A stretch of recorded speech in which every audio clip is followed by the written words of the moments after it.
General గా మనకి రాహు కారకత్వాస్ ఏంటి అంటే రాహు వాయుతత్వం గల గ్రహం అన్నమాట. యాక్చువల్ గా మనకి ఇది ఆకాశంలో మనకి 9 గ్రహాలు అంటే ఆ, రవి నుంచి శని వరకు 7 గ్రహాలు అండ్ మిగతా యురేనస్, నెప్ట్యూన్ అండ్ ప్లూటో ఈ గ్రహాలతో మనము కంపేర్ చేసుకుంటే ఇవి కంటికి కనిపించే గ్రహాలు. కాకపోతే మనకి రాహు అండ్ కేతు కలిపి మనకి ఛాయాగ్రహాలు అన్నమాట. అంటే మనకి నార్మల్ గా ఆకాశంలో కనపడవు. సో కనపడకపోయినా కూడా లేనిది ఉన్నట్టుగా చూపించడమే రాహు కేతు గ్రహాల యొక్క విశిష్టత అన్నమాట. అండ్ ఈ రెండు గ్రహాలు మనం స్పెసిఫిక్ గా ఈ వీడియోలో రాహు గురించే తెలుసుకునే ప్రయత్నం చేద్దాము. రాహు గ్రహం ఏంటి అంటే లేనిది ఉన్నట్టుగా క్రియేట్ చేయడము, భ్రమలో పెట్టడము, భయాలు కల్పించడము, ఇలాంటివన్నీ కూడా రాహు కారకత్వాల కిందికి వస్తాయి. అలాగే మనకి ఇప్పుడు ప్రజెంట్ గా చూసుకున్నట్లయితే మోడర్న్ టెక్నాలజీలో మనకి ఆర్టిఫిషియల్ ఇంటెలిజెన్స్ అనేది చాలా బూమ్ అవుతుంది కదా. ఈ వర్చువల్ రియాలిటీ, మనకి ఆర్టిఫిషియల్ ఇంటెలిజెన్స్ టెక్నాలజీ ఎంత మనము పై స్థాయిలోకి వెళ్తున్నా కొద్దికి చూసుకుంటే మనకి రాహు అంత ఎక్స్పాండ్ అవుతూ ఉంటుంది అనమాట. అండ్ రాహు ఏ భావాలలో ఏ రాశులలో ఉంటే ఛాయాగ్రహం కాబట్టి తనకంటూ ఒక స్పెసిఫిక్ ఆకారం అలాంటివి ఉండవు కాబట్టి ఏ రాశిలో ఉన్నా ఏ భావాలలో ఉన్నా వాటి యొక్క నేచర్ ని తీసేసుకుంటూ ఉంటుంది అనమాట. ఫర్ ఎగ్జాంపుల్ ఒక గురుగ్రహంతో కలిసి ఉందనుకోండి. ఆ గురుగ్రహంతో కలిసి ఉన్నప్పుడు గురు కారకత్వాలు ఏంటి, గురు లక్షణాలు ఏంటి, దాన్ని బట్టి రాహు కూడా తనని తాను మార్చేసుకుంటూ ఉంటుంది అనమాట. సో ఏ గ్రహంతో కలిసి ఉంటే ఆ గ్రహం యొక్క కారకత్వాన్ని రాహు తీసేసుకు ఉంటుంది. అండ్ ఇంకొకటి ఏంటంటే రాహుకి జనరల్ గా ఫుల్ బాడీ ఉండదు అనమాట, పొట్ట భాగం వరకే ఉంటుంది. అండ్ కేతువుకి వచ్చేసరికి ఏంటంటే పొట్ట నుంచి కింది భాగం వరకు అంతా కూడా గ్రహం కిందికి వస్తుంది.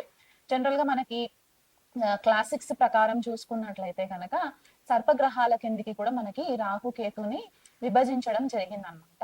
ఇప్పుడు అన్ని గ్రహాలు క్లాక్ వైజ్ డైరెక్షన్ లో కనుక మూవ్ అవుతాయి అంటే నార్మల్ గా సంచారం చేస్తూ ఉంటే కనుక రాహు కేతు గ్రహాలు మాత్రము వక్రగతిలో సంచారం చేస్తూ ఉంటారన్నమాట.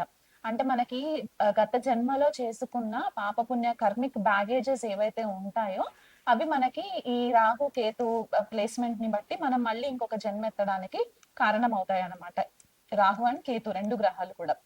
అందుకని మనకి జన్మ జాతకం కనుక మనము దగ్గర నుంచి పరిశీలించినట్లయితే కనుక కొన్ని సాఫ్ట్వేర్స్ ప్రకారము అక్కడ ఒక చిన్న ఆర్ అనే లెటర్ రాసి ఉంటుంది. లేదా కొన్ని సాఫ్ట్వేర్స్ లో ఏంటంటే బ్రాకెట్స్ లో వేసి పెడతారనమాట. సో దీనికి అర్థం ఏంటి అంటే వక్రీగతిలో మూవ్మెంట్ ఉంటుంది, రెట్రోగ్రేడ్ మోషన్ లో మూవ్మెంట్ ఉంటుంది ఈ రాహు కేతు గ్రహాలకి అని చెప్పేసి చెప్తూ ఉంటారు. సో అలా కాకుండా రాహు జనరల్ గా ఏం చేస్తుందంటే ఎక్కడ ఉంటే అక్కడ తనను తాను మార్చుకుంటుందని చెప్పాను కదా. ఆంప్లిఫై చేసే లక్షణాలు ఉంటాయి అనమాట. అంటే ఎక్కువ ఎక్స్పాన్షన్ చేస్తూ ఆంప్లిఫై చేస్తూ కనిపిస్తూ ఉంటుంది. మనకి రాహు వచ్చేసి ఇంకొకటి ఏంటంటే అడిక్షన్స్. అడిక్షన్ అది జనరల్ గా వ్యసనాలు అని చెప్పేసి అంటూ ఉంటాం కదా. ఒక వ్యక్తికి వ్యసనాలు స్మోకింగ్ అవ్వచ్చు, లేకపోతే మందు తాగడం అలవాటు ఉన్న వాళ్ళు ఉండొచ్చు, లేకపోతే ఎక్కువ మూవీస్ చూడడానికి ఇష్టపడుతున్న వాళ్ళు ఉండొచ్చు, బయట తిరగడానికి ఎక్కువ అంటే ఒక రకమైన వ్యసనం అనేది ఉంటుంది కదా. అదంతా కూడా రాహు కిందికి వస్తుంది. డ్రగ్స్ తీసుకునే వాళ్ళు కూడా రాహు కన్సిడరేషన్ లోకే వస్తుంది. అంటే మనకి సొసైటీలో నార్మల్ గా ఏవైతే మనము యాక్సెప్ట్ చేయని సిచ్యువేషన్స్ ఉంటాయో, యాక్సెప్ట్ చేయని థింగ్స్ ఉంటాయో అవన్నీ కూడా రాహు కేతు ప్రభావంలోకి వస్తాయి అన్నమాట. ఇంకొకటి ఏంటంటే స్కాండిల్స్. కొన్నిసార్లు మనము మనీ లాండరింగ్ స్కాండిల్స్ జరగడం చూస్తూ ఉంటాము, లేకపోతే అనుమానాస్పదమైన స్థితిలో ఉన్న వాళ్ళని చూస్తూ ఉంటాం కదా. ఇవన్నిటికీ కూడా రాహు కారణం అవుతారు. ఎక్కడో ఒక చోట వీళ్ళకి రాహు కొన్ని గ్రహాలు రాహు నక్షత్రంలో ఉండడం కానీ, రాహు యొక్క వీక్షణ పడడం కానీ, లేకపోతే రాహు చేత వేరే గ్రహాలు కలిసి ఉండడం కానీ ఇలాంటివి కనిపిస్తూ ఉంటూ ఉంటాయి. అండ్ మన కర్మలు గత జన్మలో మనం చేసుకున్న ఆ చెడు కర్మలు ఏవైతే ఉంటాయో అవన్నిటికీ కూడా మనకి కర్సస్ అని చెప్తూ ఉంటాం. అంటే శాపాలు. ఆ అవి పితృశాపాల కిందికి వస్తున్నాయా, మాతృశాపాల కిందికి వస్తున్నాయా, స్త్రీ శాపం కిందికి వస్తుందా, ఇవన్నీ కూడా రాహుకేతు యాక్సెస్ లో గనక వేరే గ్రహాలు ఉన్నప్పుడు ఈ కర్సస్ అనేవి రావడానికి ఛాన్సెస్ ఎక్కువ కనిపిస్తూ ఉంటాయి. అండ్ ఇంకొకటి ఏంటి అంటే జనరల్ గా రాహు వృషభ రాశిలో ఉచ్చనొందినట్టు కొన్ని క్లాసిక్స్ చెప్తూ ఉంటారు. కొన్ని క్లాసిక్స్ ఏంటి అంటే మిథున రాశిలో కూడా ఉచ్చనొందుతారు అని చెప్పేసి చెప్తూ ఉంటారు. అంటే ఎక్స్ట్రీమ్ పవర్ అనేది ఎక్కువ రాహుకి ఆ పలానా రాశులలో ఉండడానికి ఛాన్సెస్ ఉంటాయి. అండ్ నీచనొందేది మాత్రము వృశ్చిక రాశి అని కొన్ని రాశులు వాళ్ళు కొన్ని క్లాసిక్స్ చెప్తూ ఉంటాయి. అండ్ ఇంకొకటి ఏంటంటే ధనుసు రాశి అని చెప్పేసి కొన్ని రాశులు చెప్తూ ఉంటాయి, కొన్ని క్లాసిక్స్ చెప్తూ ఉంటాయి అనమాట. సో దీన్ని బట్టి అంటే జనరల్ గా భూతత్వ రాశులు ఏవైతే ఉంటాయో వృషభ రాశి, మనకి కన్యా రాశి, మకర రాశి ఇలాంటి రాశులలో రాహు చాలా మంచి రిజల్ట్స్ ఇవ్వడానికి ఛాన్సెస్ ఎక్కువ ఉంటాయి. ఎందుకంటే రాహుకి ఆబ్సెషన్ ఉంటుంది. ఏదైనా సాధించాలంటే భౌతిక ప్రపంచం పైన ఆసక్తి ఎక్కువ ఉంటుంది. మెటీరియలిస్టిక్ లైఫ్ లీడ్ చేయడానికి ఇంట్రెస్ట్ ఎక్కువ ఉంటూ ఉంటాయి కాబట్టి ఈ పర్టిక్యులర్ రాశులు ఏవైతే చెప్పానో భూతత్వ రాశులు దాంట్లో మంచి రిజల్ట్స్ ఇవ్వడానికి కనిపిస్తుంటుంది. మెడికల్కి వచ్చేసరికి ఏంటంటే మనం ఏదైతే మెడిసిన్స్ తీసుకుంటూ ఉంటాం అంటే సిరప్స్ తీసుకుంటాం, టానిక్స్ తీసుకుంటాం కదా, బ్రౌన్ కలర్ బాటిల్స్ లో ఉంటాయి. అవన్నీ కూడా రాహు కిందకే వస్తాయి. ఫార్మాస్యూటికల్ బిజినెస్ అంతా కూడా రాహు కిందకే వస్తాయి. కెమికల్ ఇండస్ట్రీ, కెమికల్ ఇంజనీర్స్, లేకపోతే మనకి aerospace engineers, aeronautical engineers, space కి రిలేటెడ్ అంటే మనకి నాసా ఫర్ ఎగ్జాంపుల్, లేకపోతే ఇస్రో, ఇలా వర్క్ చేసే ఇలాంటి ఆర్గనైజేషన్స్ లో వర్క్ చేసే వాళ్ళందరికీ కూడా రాహు ఒక ఎనర్జీ చాలా ప్రామినెంట్ గా ఉండడానికి కూడా మనకి కనిపించే ఛాన్సెస్ ఉంటాయి. సో ఇది బేసిక్ కారకత్వాస్ అన్నమాట. రాహు మేషరాశిలో ఉన్నా లేకపోతే రాహు లగ్నంలో ఉన్నా ఎలాంటి రిజల్ట్స్ ఇస్తాయి, వృషభ రాశిలో ఉంటే, ద్వితీయ రాశిలో ఉంటే ఎలాంటి రిజల్ట్స్ ఇస్తాయో నేను మీకు వివరిస్తాను. రాహు కర్కాటక రాశిలో ఉంటే ఎలాంటి ఫలితాలు ఇస్తారు? జనరల్ గా మనకి కర్కాటక రాశి వచ్చేసి చంద్రుడు అధిపతి అవుతారు. మనకి జనరల్ గా కర్కాటక రాశి మన గృహ వాతావరణాన్ని కూడా, మన మాతృ యొక్క స్వభావం ఎలా ఉంటుంది, మన తల్లి యొక్క నేచర్ ఎలా ఉంటుంది, మనతో బిహేవియర్ ఎట్లా ఉంటుంది, ఇంటి పరిసరాలు ఎలా ఉంటాయి అనే ఒక క్వాలిటీస్ మనకి కర్కాటక రాశి సిగ్నిఫై చేస్తుంది అనమాట. అంటే మన సెక్యూరిటీ లెవెల్స్, లైఫ్ లో ఎంత సెక్యూర్డ్ గా ఉండడానికి ఇష్టపడుతూ ఉంటాము, ఎంత సేఫ్టీగా ఉండడానికి ఇష్టపడుతుంటాము. అండ్ ఇంకొకటి ఏంటంటే కర్కాటక రాశికి వచ్చేసరికి వీళ్ళకి ఇమోషన్స్ ఎక్కువ ఉండే ఛాన్సెస్ ఎక్కువ ఉంటాయి అన్నమాట.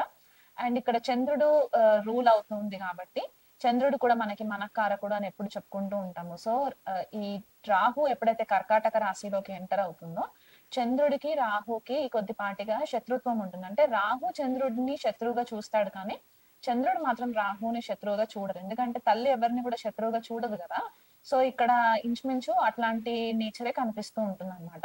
సో ఇప్పుడు ఎప్పుడైతే రాహు ఆ చంద్రరాశిలో సంచారం చేయడము, లేదా చంద్రరాశిలోనే జన్మ జాతకంలో ఉండడము, స్పెసిఫిక్ గా కర్కాటకంలో మనం అనుకున్నట్టు నవాంశలో కానివ్వండి, D1 లో కానివ్వండి ఉంటే గనక ఇక్కడ వీళ్ళకి కొద్దిపాటిగా ఇమోషన్స్ కి సంబంధించి కొద్దిగా డిస్టర్బెన్సెస్ క్రియేట్ చేయడానికి ఛాన్సెస్ ఉంటాయి. అంటే జన్మ జాతకంలో రాహు కర్కాటక రాశిలో ఉన్నప్పుడు వీళ్ళకి గృహ వాతావరణంలో చికాకులు ఎక్కువ కనిపిస్తూ ఉంటాయి.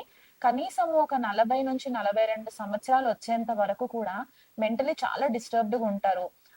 ఇంకా ఫర్ ఎగ్జాంపుల్ రాహు పైన శని యొక్క వీక్షణ ఉన్న, కేతు అయితే ఆటోమేటిక్ గా వీక్షణ ఉంటుంది, సమసప్తకాలు ఉంటాయి కాబట్టి ఈ రాహు పైన శని వీక్షణ పడిన, కుజుడి వీక్షణ పడిన, ఇలాంటి సిచ్యువేషన్స్ లో ఏమవుతుందంటే గృహ వాతావరణంలో చాలా చికాకులు ఉండడము, గృహంలో అశాంతి నెలకొల్పడము, లేదా కొన్నిసార్లు వీళ్ళు హైయర్ ఎడ్యుకేషన్ కోసం కానివ్వండి, లేకపోతే ఆఫీస్ త్రూగా వేరే దూర దేశాలకి వెళ్ళడము, లేదా ఒకవేళ జన్మస్థలం నుంచి ఇంకొక వేరే ప్లేస్ కి వెళ్ళి వర్క్ చేయడము, ఇలాంటివి కనిపించే ఛాన్సెస్ ఎక్కువ ఉంటాయి. అంటే మాతృ క్షేత్రం నుంచి, అంటే వాళ్ళ యొక్క జన్మస్థలం నుంచి దూరం. అంటే ఫర్ ఎగ్జాంపుల్ హైదరాబాద్ లో పుడితే బెంగళూరులో జాబ్ చేయడము, లేకపోతే విజయవాడలో జాబ్ చేయడము, వెస్ట్ బెంగాల్ లో జాబ్ చేయడము, ఇలాంటివి కనిపిస్తూ ఉంటాయి అన్నమాట. ఇంకా వాళ్ళకి భాగ్యస్థానం అనుకూలంగా ఉండి వ్యయస్థానం కూడా అనుకూలంగా ఉంటే ఫారెన్ ట్రావెల్ చేయడానికి కూడా ఛాన్సెస్ ఎక్కువ ఉంటాయి. సముద్ర తీరాలు దాటి వీళ్ళు జాబ్ చేయడానికి కూడా ఛాన్సెస్ ఎక్కువ ఉంటాయి. రాహు కర్కాటక రాశిలో ఉన్నప్పుడు వీళ్ళకి కొద్దిగా మెరైన్ ఇంజనీరింగ్ పైన ఇంట్రెస్ట్ ఉండడము, మరైన్ బయాలజీ అంటే సముద్ర తీరంలో, సముద్ర గర్భంలో ఎలాంటి లైఫ్ ఉంటుంది, లేకపోతే నేవీకి సంబంధించి, నేవీ ఆఫీసర్స్ కి సంబంధించి ఎలాంటి లైఫ్ ఉంటుందో అలాంటి కెరియర్స్ ని ఎంచుకోవడం పైన వీళ్ళకి ఎక్కువ ఇంట్రెస్ట్ ఉండే ఛాన్సెస్ ఉంటాయి. కొన్నిసార్లు ఏంటంటే డైరీకి సంబంధించి, అంటే మిల్క్ ప్రొడక్షన్ కానివ్వండి, డైరీ ప్రోడక్ట్స్ తయారు చేయడం కానివ్వండి, ఇలాంటి ఫ్యాక్టరీస్, ఇలాంటి ఇండస్ట్రీస్ పెట్టడానికి కూడా వీళ్ళకి ఛాన్సెస్ ఎక్కువ ఉండే పరిస్థితి కనిపిస్తుంది. సైకలాజికల్ గా ఇబ్బంది పడడం కూడా మనకి కొద్దిపాటిగా రాహు కర్కాటక రాశిలో ఉన్నప్పుడు కనిపిస్తుంది. రాహు కర్కాటక రాశిలో ఉన్నప్పుడు కొద్దిగా తల్లి నుంచి కూడా ఈగో క్లాషెస్ రావడము, కొన్నిసార్లు బయోలాజికల్ మదర్ సరిగ్గా సపోర్ట్ చేయకపోవడం, అంటే జన్మనిచ్చిన తల్లి సరిగ్గా సపోర్ట్ చేయకపోవడము, లేకపోతే ఆవిడకి మానసికంగా ఇబ్బందులు రావడము, వీళ్ళకి మానసిక ఇబ్బందులు, భయాందోళనలు. ఎందుకంటే చంద్రుడు కారకుడు అని చెప్పేసి అనుకున్నాం కదా, ఫోబియాస్ ఏవైతే ఉంటాయో చిన్న చిన్న వాటికి ఫోబియాస్, సర్పాలని చూస్తే భయము, ఇంట్లో బల్లను చూస్తే భయము, ఇలాంటివన్నీ కూడా భయాలు రాహు కర్కాటక రాశిలో ఉన్నప్పుడు మనకి ఎక్కువ కనిపించే ఛాన్సెస్ ఉంటాయి. అండ్ స్పెసిఫిక్ గా ఆశ్లేష నక్షత్రంలో పడినప్పుడు ఏంటంటే, రాహు ఆశ్లేష నక్షత్రంలో ఉంటే గనక, ఇది కొద్దిగా మనకి సర్పదోషంగా గూడా చెప్పడానికి ఛాన్సెస్ ఉంటాయి. అంటే నాగదోషం అని చెప్తూ ఉంటాం గదా! వాటికి సంబంధించి కొద్దిగా ఈ దోషం ఏర్పడడానికి ఛాన్సెస్ ఉంటాయి. అండ్ కొంతమంది ఏమవుతుందంటే, ఇంకా వేరే ప్లేస్‌మెంట్స్ జన్మ జాతకంలో అదర్ కాంబినేషన్స్ కూడా వీళ్ళకి మంచి సపోర్ట్ ఇస్తే గనక, వీళ్ళు మెడికల్ డాక్టర్స్ అవ్వడానికి గూడా ఛాన్సెస్ ఉంటాయి. అంటే మంచి హీలర్స్ అవ్వడము, డాక్టర్స్ అవ్వడము, మెడిటేషన్ చేస్తూ ఒక మంచి గురు స్థాయిలో ఉండడము. ఇలాంటివి అంటే వాళ్ళల్లో ఉన్న ఎమోషన్స్‌ని వాళ్ళు తెలుసుకొని, దాన్ని కొద్దిపాటిగా హ్యాండిల్ చేసుకున్న తర్వాత, ఎమోషనల్ ఇంటెలిజెన్స్ రైజ్ అయిన తర్వాత, ఇలాంటి కెరియర్స్‌లోకి వెళ్లి ఎదుటి వాళ్ళని హీల్ చేయడానికి, ఎదుటి వాళ్ళని బాగు చేయడానికి కూడా వీళ్ళొక మంచి కెరియర్స్‌లో ఉండడానికి కూడా పాజిటివ్ సైడ్ యాస్పెక్ట్స్ మనకి కనిపిస్తున్నాయన్నమాట. సైకియాట్రిస్ట్‌లు, సైకాలజిస్ట్‌లు, సైకిక్ హీలర్స్ ఇలాంటి వాళ్ళు ఉంటూ ఉంటారు కదా! అలాంటి కెరియర్స్‌లో వెళ్ళడానికి ఛాన్సెస్ ఎక్కువ కనిపిస్తూ ఉంటాయి. అంటే వాళ్ళ ఇన్నర్ ఎమోషన్స్‌ని కంట్రోల్ చేసుకునే స్థాయి రావడం అన్నమాట.